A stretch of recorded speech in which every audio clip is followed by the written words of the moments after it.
I'm about to go live. Let's go to work. Hey, hey, hey, hey, hey, hey, hey, hey, hey.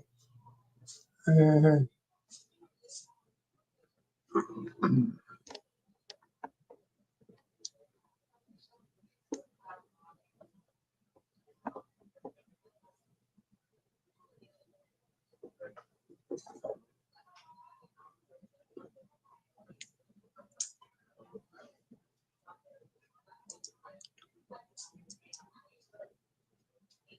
All right, all right. Get on in here. Let's see what we got.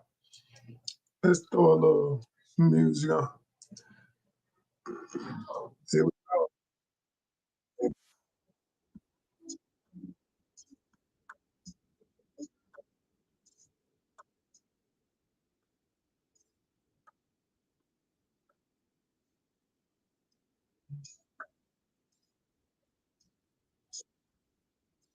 All right, all right. Get on in here.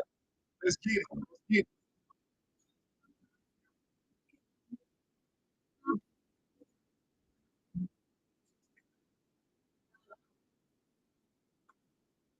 All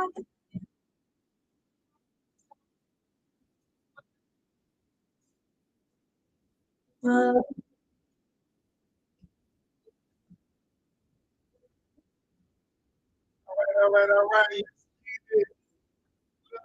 A little shot for your listening pleasure.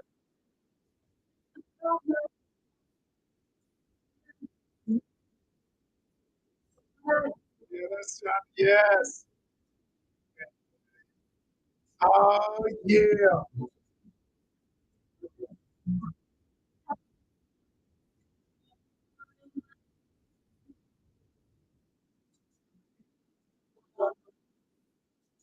All right, y'all.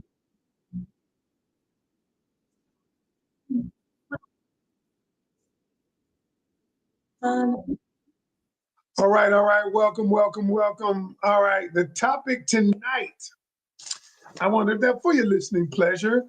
This is tonight we're going to do part 3 of emotional unavailability, how to get a man to open up. And for those of you who didn't see the first 2 parts, which I did last week, you need to go back and watch them on my YouTube channel at Coach Ken Canyon, part 1 and part 2. And this is the culmination of this 3-part series. But if you are on TikTok, I need you to give me some likes. Give me some likes on TikTok so they can invite more people in. I want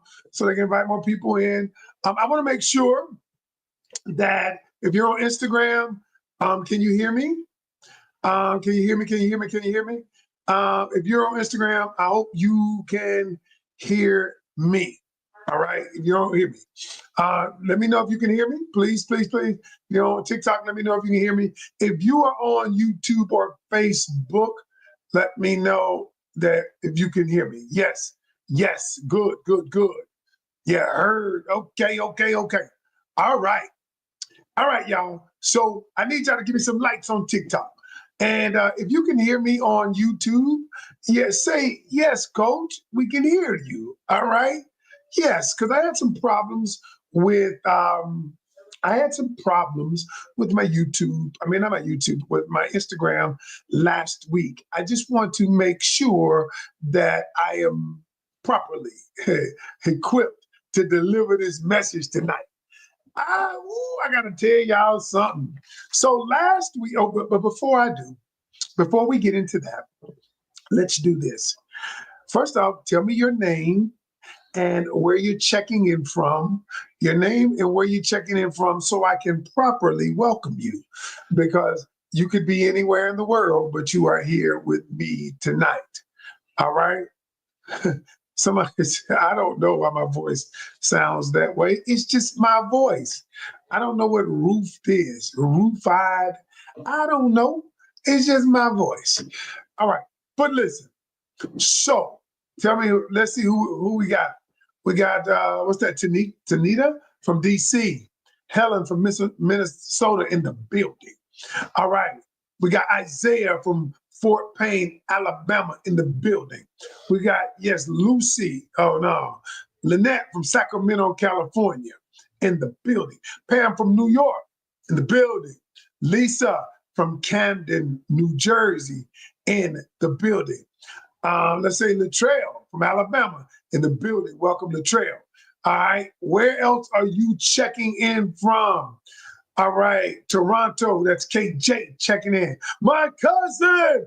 What's up? Cedric Course checking in from St. Mary's, Georgia. Good to see you, cuz. Happy birthday, belated birthday, my friend. All right. See who else? And so who else we got? Angela from Columbus. And so I have all of my platforms up tonight. And so what we're going to talk about, like I said, this is going to be part 3 of the 3-part series that I did on emotional unavailable, how to get a man to open up. And let me say this to y'all. So, if you've watched the first 2, that I've been doing free sessions for the month, free coachings. I call them How Can I Help sessions. Now, some of y'all, if you book a session this month, you might get my lead coach in my academy. She is super good as well, but and because I'm just overwhelmed, I'm traveling, I'm doing a lot of stuff, but I have been meeting with as many people as I possibly can. But you know what I'm finding out? Remember what I told you if you watched the last 2 sessions? I said this. I said, if you want to change, I'm going to show you I can identify the things that's wrong either in your relationship, if you want a relationship, in 19 minutes. I told you that. But I told you, if you book a session with me, you have to be willing to do something to change. But what I'm finding out is people who are booking sessions, some of them simply want me to confirm what they feel. And see, they don't want to do any work. They don't want to change. They don't want to change. They want to change their situation without doing the work. It is much like a football player saying, I want to win a championship, but I don't want to work out. Okay? I don't want to lift weights to get stronger. I don't want to get faster. And so when I'm on the phone, on the Zoom with them, I am realizing something. Now, we have had a lot of people who wanted to change, but I'm realizing something. The truth is, y'all, many of us would rather blame everybody else for our situation. We would rather everybody else take the responsibility and accountability for what's going on in our lives. And so I told a young lady today, I said, let me ask you a question. I said, name one thing that you could do that would help your dating life be better. And now she's been dating, but she's been meeting the wrong people. She said communication been off. You know what she said? Nothing. I don't know, just meet better men. And then I said to her, do you know that you attract who you are? You don't attract what you want. See, a lot of people are attracting certain kinds of people. Well, when I say this, they don't like it because you're attracting people based on there's something in you that is attractive to them. Okay? That means that what I tell people is let's examine what's in us, what's going on in us, so that we can stop attracting the same type of people. So she finally got off, and I realized something. I still got to keep doing these. No matter if I cannot want this for you more than you want it for yourself. And some people do want to change. I just got to keep preaching this message. I got to keep teaching. I got to keep coaching because so many people are getting in relationships, transforming their lives, getting jobs. They are getting married. They are repairing their relationship. A relationship that had no love for many years, now they're repairing it. So, all right. So I just wanted to say that because I just needed to get that off my chest. So some of you are going to want to book a session with me or my lead coach. It may not be me. It may be my lead coach in the academy, but she just like me. Sometimes, in some instances, she's better than me. But if you want to book a session to figure out what's going on, you want to change this year. You want to better you. You want to start attracting the person, the higher quality people. You want to restore your current relationship. You want to do all of these things. You want to help repair things that maybe, that maybe relationships that were not romantic. Maybe it's your sister, your mother, your father. All of these things are at your disposal. So if that is you and you're interested, I want you to email me at coachkencanion@gmail.com. That's coachkencanion@gmail. And what I want you to do is simply say, hey, I'm interested in booking a session with you or your lead coach, Coach Rose. And I want to find out what's going on. How do I get out of this? How do I change? How do I grow? How do I do all of those things? So, but you got to email me at coachkencanion@gmail.com. All right. So this is what we're going to do. All right. So tonight, part three of emotional unavailability. All right. And we're going to talk about how to get a man to open up. Now, if you haven't watched part one and part two, I suggest you go back because it's going to give you context and basically context. And so when I say things tonight, you won't understand it unless you go back. So I'm going to still try to bring you up to speed. But I want to say this. The first thing that I said last week, I said that remember that everyone is emotionally unavailable. Everyone. You see, and then you say, a lot of the women say it's just men emotionally unavailable. Well, what you're really talking about is men that are not necessarily vulnerable to you. And then I said this, I explained why men are emotionally unavailable. But then I went a step further. And a step further, I said, every human being is emotionally unavailable. Even you listening to me now. And you might say, what? I say, yeah, you're just emotionally unavailable about the things that you're emotionally unavailable about. You see, what it is you will share certain things and you're not emotionally unavailable about certain things in your life. But let me touch on some things in your life and you will become emotionally unavailable. Every single human being on here is emotionally unavailable about some things in some areas in their life.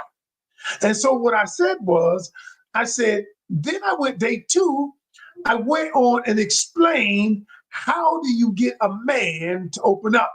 Because I told you in day one that men have been conditioned, have been taught to be emotionally unavailable. And then I explained that if you don't believe me, go back to listen to part one. Now, in part two, I explained how a woman creates a safe space for a man to want to share. And let me explain something to you. And I said, if a man does not share with you, if he's not willing to be vulnerable with you, he deems that you are unsafe. He doesn't believe that you're a safe place. Now, some of that could be because of the trauma that he has had. Some of that could be from the trauma of his mother, or because of his father, or because of you, or because of something that happened in the shop, or because of you. Because you don't communicate properly, or because you haven't created a safe space. And what I did in part two, I explained how to create a safe space. Now, in part three, in part three, I am going to talk about, in part three, first of all, I need y'all to give me some likes on TikTok. I don't know why my numbers are so low on TikTok. That's unusual, but y'all give me some likes so we can bring other people in, because there's some people who are going to need this, y'all, who are going to need what I'm about to say. So, part three,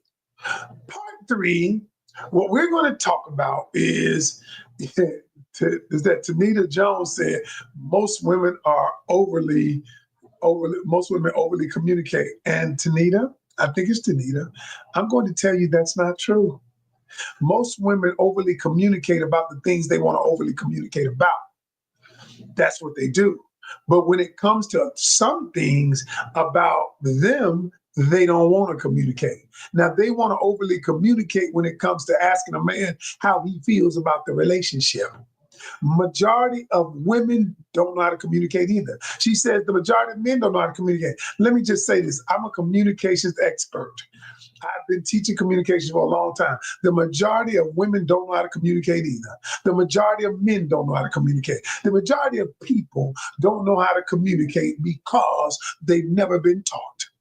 And when I do my advanced classes on communication, and I explain to people why their communication, and I explain to them that they're a poor communicator. Now, if you don't believe me, allow me to give you the litmus test. Here it is. Have you ever, Tanita, number one, ever not said something to someone because you did not know how they would react, how they would feel about it, and so you kept it to yourself? Or number two, have you ever wanted to say something to someone, but you did not say it because you didn't know how to say it? If you, Tanita, can answer either yes to either one of those questions, and then I would say you're a poor communicator. And so I'm not knocking on Tanita because I appreciate her comment. I'm just saying a lot of women say that, but they're incorrect. They're incorrect. And so what we're gonna do tonight, I don't care how many people on here, I don't care. I'm gonna do the sound. I always tell people I'm gonna teach. I used to teach with 2 people on my live, the same way I do with 200 people on. And the same way I did one time I had 2,000 people on. I am going to teach those who want to know. So tonight, I'm going to give you part 2 of how to get a man to open up. How do you get a man to open up? Yep, it is my opinion, Tanita. It is. And it's based on me coaching probably 5,000 people. So that's kind of where I got the opinion. So yeah, it is my opinion. I agree. However, my opinion is based on actual data. All right. So we may not agree, but yes, I've coached thousands of people, saved 298 marriages, put over 1,400 relationships together. I could go on and on. But yes, I'm just being. So here we go. So let's get it cracking. All right. So tonight, I want to give y'all some things that you can do to get a man to open up. Is that fair? So I gave you some of the things, how you create a safe space. How you create a safe space the first time. But now I'm going to go a little bit deeper. And let's say you're in a relationship. Or let's say that you are wanting to be in a relationship and you want to create an environment where the man wants to share with you. You want to create an environment where you want him to communicate, okay? And so what I'm going to do is I'm going to give you this. So here we go. The first way that you get a man to open up, and I said this in part 2, and I'm going to start there again, is you tell the man what you desire to create before it's created. All right, allow me to explain. You tell the man what you desire to create before you create it. For instance, you tell him, I desire to create a safe space for us to be able to share our emotions. I want to create an environment where you trust me and I trust you. I want to create an environment where we can be vulnerable, where we can share our deepest fears, our deepest desires. I realize that takes time. I realize that we're not there yet, but I want to create that. Now, some people might say, whoa, coach, why would you do that? Well, the reason why you tell the person that you want to create it before it's created is you're planting a seed in their mind. So let me explain something to you. For anybody to ever take an action, there has to be a seed planted in their mind to take that action. Nobody just takes an action. Nobody just does anything without the seed, the thought being introduced to their conscious mind. Okay? And so think of it like a seed that you plant in the ground. You plant it in the ground. We just introduced the seed to the ground. And then what we're going to do with the other strategies, we are going to water it. The other strategies water the seed that we just planted. And the seed that you just planted was, I want to, I love to. This is what I desire to have between us. And then you tell the person, I also know that we are not there yet. Okay? I also know. Now, all right, and so we'll get to the other strategies. And so M just asked the question. I'm gonna read it. She says, okay, what if you had this deep talk and it still feels off? How long should it take to have weird feelings to go on after the conversation? I'm not sure what you mean by weird feelings, but what I am saying is if you're expecting the person to open up after you have the first conversation, that's not going to happen. That's not going to happen because you have to do other things that solidify this place is a safe place. Okay? This place is a place, safe place. All right. So now let me give you some things that help you to solidify the safe space. Number one, number two, because first thing is you tell the person what you want to do. Number two, this is important. You tell the person when they open up to you about anything. I don't care what it is. If they say something to you that they never said before, what you do is praise them for opening up. Praise them for the vulnerability. If they tell you that when they were young, they stole something from the convenience store, all right? They stole something. I'm just using that as an example, y'all. I'm just being crazy. But what you do is you praise them for sharing that. And then what you say is, oh, thank you for sharing that. You did not have to share that. You didn't have to share that with me. I appreciate you sharing that. Good, but I appreciate you trusting me with that information. And then once the person shares it, then what you do, you praise them about any small thing that they share, but then what you do is get inquisitive, get curious about what they've shared with you. Now you might say, what do you mean get curious, coach? What you do is you get curious and you say, for instance, they tell you they stole something that happened in their childhood. And you say, and so what you do is you get curious. And then you say, well, what did you learn from that experience? And now what we're doing is I'm showing you how to go deeper into the person's subconscious programming. Now the person shared it with you. They've given you permission to go deeper. And you say, well, what did you learn from that situation? How has that affected you today? What would you do different than you did years ago? And what I'm doing is I'm creating an environment for us to begin sharing. So what did I say? Number one, tell them where you want to go. Tell them what you want to create. Number two, praise them for any small thing that they share with you.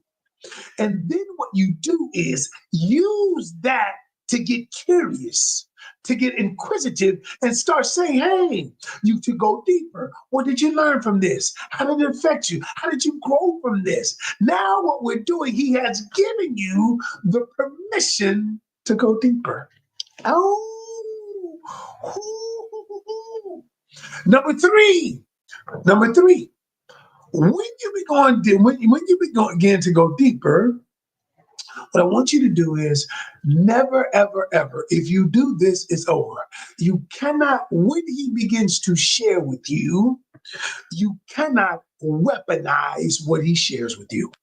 And I said this in day two, but I said it like this because if you weaponize it, here's what happens.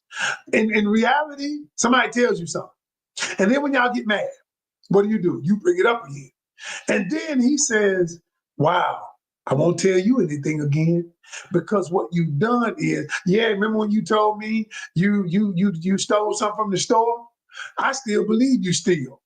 And all of a sudden, what you've done is weaponize the very thing, the very vulnerability that he used to expound, to get this message to you.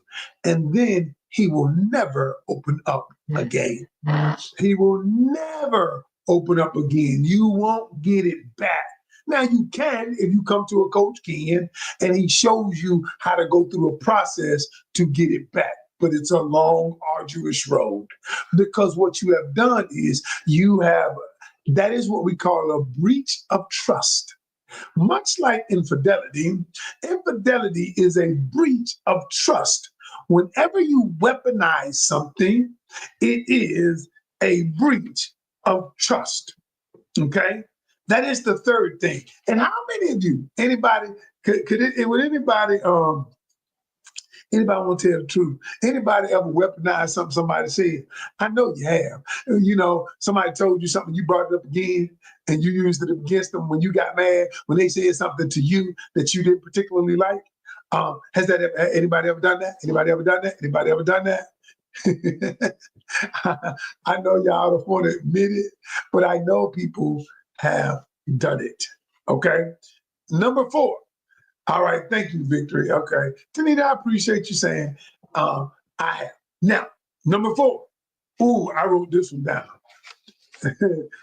All right, Jala said, no, that is so mean. Thank you for not doing that. All right, I want to read. I want to give you number 4 because I wrote these down, y'all.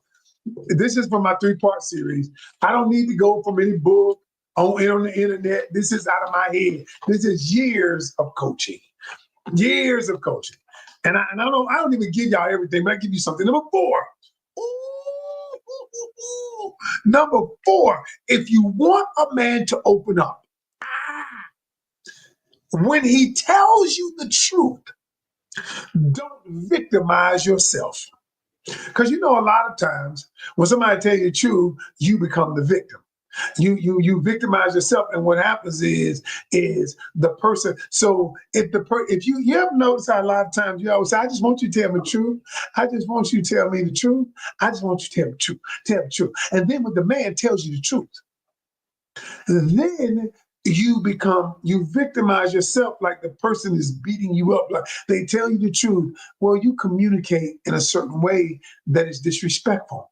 Well, what you do is you turn it around and make it about him. Well, if you talk to me a certain way, if you didn't do this, if you didn't do that, then I would do that. And so what you've done is victimized yourself. Now he didn't want to open up to you because you asked him, tell me the truth.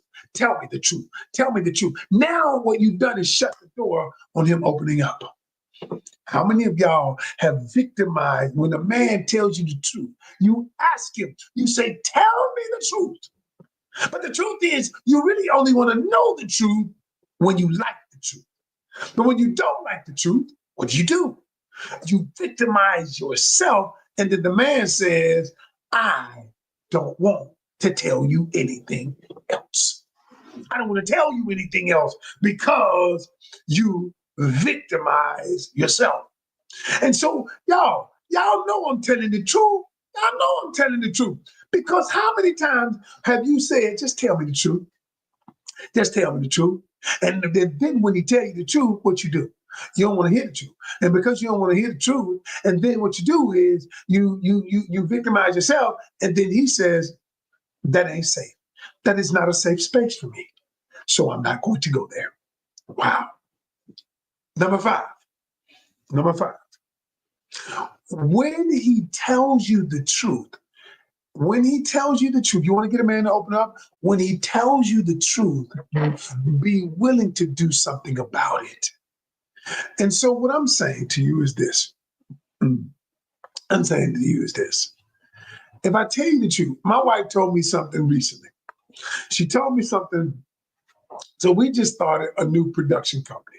And I'm gonna tell y'all all about that. So y'all know I'm on TV. Y'all know, many of y'all know I'm on MTV on a hit TV show. And so I decided, me and my wife, we decided that we were going to start our own production company. And so we can start producing movies, TV, series, things like that. And so my wife says to me, and I'm gonna tell the world, because y'all, I'm a real person with real stuff. My wife tells me after our Monday meeting this past week that she feels like I override her in the meetings. And it was shocking to me because, because our team is 5 people and we all bounce ideas. And she said she felt like I did not trust her to make the decision because she's running the production company. And then what I said was, instead of me victimizing myself by saying, wow, I just can't tell my ideas. Now, I did say, I said, I wanted to share my ideas. But what I did say was, what can I do to fix that? Because it was never my intention to make you to feel that way. So what I want to do is I want to exhibit the behaviors that help you know that I'm 100% behind you. And when I did that, well, instead of me victimizing myself, instead of me saying, man, I'm the CEO, I should be able to talk, what I did was, what could I have done or what can I say moving forward that won't make you feel that way because I trust you completely? And I'm simply looking for clarity. And she said, so when you're looking for understanding, say, hey, I just want to understand how this works. And I said, that's what I'm going to do. And we squashed it. But now what she's saying is in her mind, wow, he wants to fix it. He wants to fix it. Y'all, because see, everybody wants the other person to fix the stuff. You want the other person to make all the changes. We want the other person in dating to be perfect for me, but I don't want to be perfect with you. I want to hold the other person to a higher standard than I hold myself to. And so the number 5 is simply this. When my wife communicated it with me, I said, all right, I'm going to change it. I'm going to do it right away. All right. I thank you for telling me. I appreciate it. And so this is what we're going to do. This is what I'm going to do moving forward. And you know what that does? It makes her want to open up more. Before, if I had victimized myself or if I wasn't willing to change it, you know what my wife would have did? She wouldn't have wanted to open up. She wouldn't have wanted to open up. And last but not least, number 6, last but not least is, if you don't know, get a coach. If you don't know, because listen, y'all, let me say this to y'all. 98.3% of people don't know how to communicate properly. You know why? Because they've never been taught. Y'all, everything in our life we've been taught to do. We teach our children, make up your bed. We teach them how to have a bank account, how to open up a bank account. We teach them how to put on their socks. We teach them all of these things. Why is it we teach people how to drive a car, how to get good at work? Why is it that we teach people all these things, but we never teach them how to communicate? You know why? Because most of us have never been taught. So what we do is go on what we've seen in our household, what we've seen mama do, what we've seen dad do, the toxic relationships that have been around us, the yelling. And what we do is we mimic it and we model it. And what we do is yell. And you think it's normal because you normalized it. You have normalized it. And so when you get into another relationship from somebody who comes from another environment, they're like, you crazy. What the heck?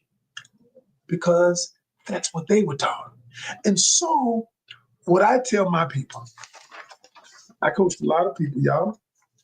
And I'm gonna end this 3-part series with this. This month, I am committed to changing people's lives.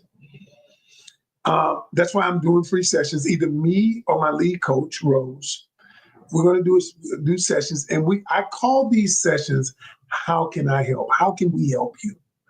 And you get to talk, you get to tell us what's going on. We're going to ask you some questions to get deeper into you, and we're going to find out what you need. We're going to find out, and some of you are going to need training. Some of you are going to need to grow, but some of you don't want to grow. And I'm okay with that if you're okay with that. But for those of you who want to grow, you can book a session with me or one of my academy coaches, Coach Rose, at email me at Coach Ken Canyon, my name, Coach Ken Canyon at Gmail, and say, hey, I want a free session. I want a free session. And either one of us will schedule it via Zoom and we'll get on for 30 minutes. These are 30-minute sessions. I might have been going over a little bit longer, like 40 minutes, because it takes me a little time, just a little time to go in it. And then I'm going to help you figure out what the issue is. And see, but I don't want you to book any session unless you want to change, unless you're willing to do some work. Because I want to tell you, and Coach Rose is going to tell you, well, here's what's wrong. Here's the work you need to do. And if you're not interested in doing the work, don't book no session. All right? Don't book it. And so for those of you, though, who want something different, you want to repair a relationship, you want to figure out what's going on, you're stuck in a rut. And not just relationships, but you need motivation. You need somebody, you need a coach to push you, kick you in the butt. You need it. So let me give you the email address again. It's Coach, Kenion, Coach Ken Canyon at gmail.com. And just tell me, hey, I want the free session from you or Coach Rose.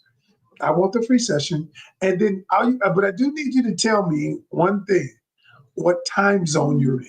Tell me the time zone. And then, and your availability over the next week. Morning, noon, night, doesn't matter. I need the time zone and your availability, time zone and availability. And what we'll do is we will book a session either with me or Coach Rose, and we're going to help y'all get out of this. I told my team we're going to do this for the whole month. They looked at me like, what? It's my way of giving back. I've been super blessed. I've helped a whole bunch of people. But this month, that's what we're going to do. Is that cool? All right. If anybody's interested in it, that's what we're going to do. Now, let me see if any questions. Someone, M says, why is it hard for some to tell the truth? Well, for a number of reasons, M. A lot of people don't tell the truth because telling the truth to them is a way of being vulnerable. Okay? Being vulnerable, they're scared that it's not safe to tell the truth. Some people don't tell the truth because they want to deceive people. And some people don't tell the truth because they don't know how to say it, because they are not sure how another person is going to react to the truth. So to them, it's better to keep it in. I'm going to do a challenge at the end of February, beginning of March, called Beyond the Silence. How to get people to open up emotionally. It's going to be big. But anyway, all right, let's see. Any other questions? Let me see. Jala says, also knowing how to listen without interrupting or talking over a person. Okay, that's not a question. Cool. Can you handle the truth? Yeah, a lot of people can't handle the truth. They can't. They can't, unfortunately. Any other questions before we go? I appreciate y'all. I appreciate you guys coming in for another moment and we making it work. Again, thank you, because you can be anywhere in the world tonight, but you're here with Coach Ken, aka the doctor, aka the professor. All right, y'all. Y'all have a good evening. Peace.